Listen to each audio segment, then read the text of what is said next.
Welcome back once again. I am Mitchell Wagner, and today we are discussing benchmark assessments. My experience with benchmark assessments is very limited.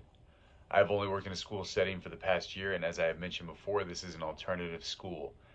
At the same time, middle school and high school ELA is one of the classes I have probably spent the least amount of time in. So to be honest, I am not sure how this looks in an ELA classroom, at least at my school. On the other hand, I have spent quite a bit of time subbing for the digital publications teacher, but I have not seen any kind of benchmark assessment for this class or really any other class. Mostly it's just one-day assignments and different writing prompts and things like that. Now my school is K through 12, so I have seen a bit of what it looks like for elementary. All of the elementary students except for the kindergartners all use iReady and other programs on their laptops or tablets. These programs have benchmark assessments built into the program, and from what I have seen with the elementary students, most of them enjoy doing iReady and other learning apps on the computer. Some will resist from time to time, but many students get right to it.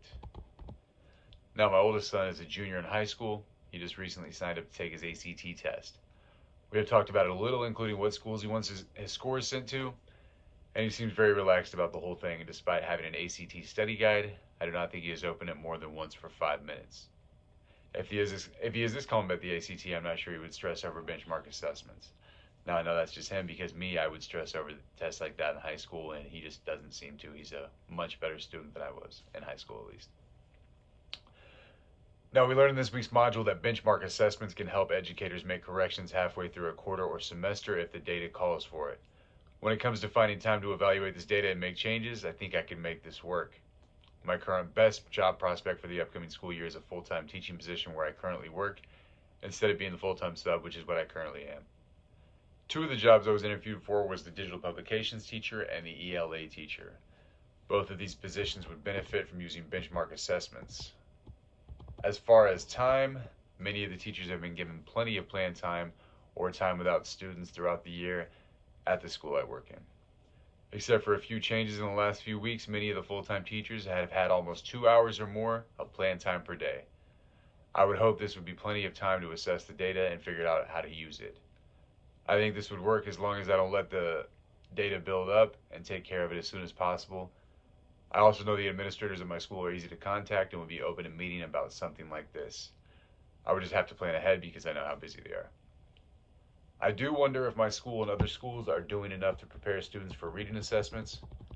I know some students who are behind in reading and not at all prepared to take many benchmark assessments, let alone the ACT or similar tests. I think prior knowledge of a subject will always help students when it comes to testing. I do worry that tests are only assessing a student's prior knowledge instead of comprehension skills, but there are ways to supplement this. There are many resources out there to help educators focus on assessing comprehension skills. hmhco.com is a website that I have discussed before this semester, and they have an article that offers 5 different ways to do this.